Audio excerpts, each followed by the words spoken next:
আগুন বা জাহান্নাম যদি স্পর্শ করে সেটা হবে খুব সামান্য কয়েকদিনের জন্য, এরপর আমরা চিরকালের জন্য জান্নাতে চলে যাবো, এটা তাদের বিশ্বাস।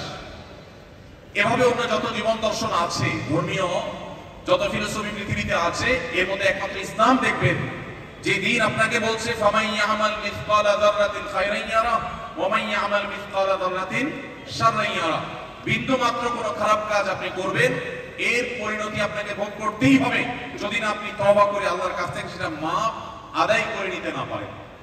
ঠিক একই ভাবে ইসলাম আমাদেরকে এও বলেছে যে আপনি কোন নবী রাসূলের সন্তানও যদি হন, পীরের সন্তান হওয়া তো অনেক দূরের কথা, ইমাম সাহেবের ফ্যামিলি হওয়া তো পরের কথা, কোন নবী রাসূলের ফ্যামিলি যদি হন, দুই পয়সার কোনো ফায়দা হবে না যদি আপনি আদর্শিকভাবে সঠিক পথে না থাকেন।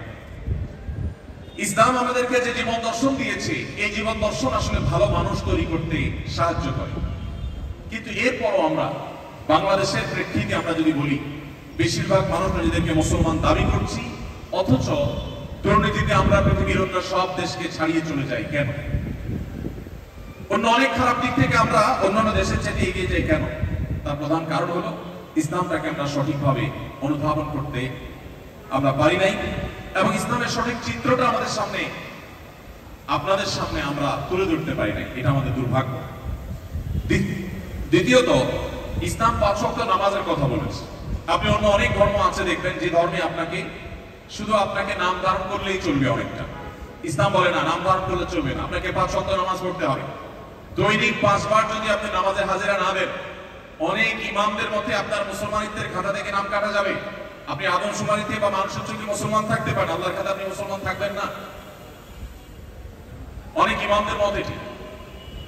ওমর রাদিয়াল্লাহু তাআলা আনহু, ইসলামের দ্বিতীয় খলিফা, তিনি বলেছেন লা হাজ্জা ফিল ইসলাম লিমান তারাকা সালাহ, যে ব্যক্তি নামাজ ত্যাগ করে, নামাজ পড়ে না, ইসলামে তার কোনো হিস্সা নেই, কোনো অংশ নেই।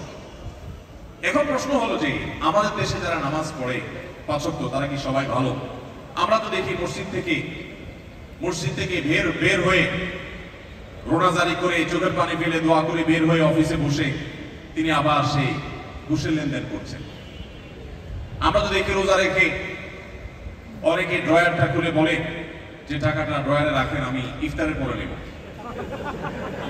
আমরা তো দেখি যে অনেক সময় লম্বা দাড়ি, বুক পর্যন্ত শুভ্র সাদা দাড়ি চলে আসছে, অথচ টেলিভিশন স্ক্রিনে আমরা দেখি যে তিনি খাদ্যে ভেজাল করার দায়ে তিনি মোবাইল কোর্ট দ্বারা দণ্ডিত হয়েছে, অথচ তার শুভ্র দাড়ি প্রমাণ করছে যে তিনি ৫ ওয়াক্ত নামাজি, তার কপালে দাগও আছে। এর কারণ ভাইরা আমার, এর কারণ একটু আগে যেটা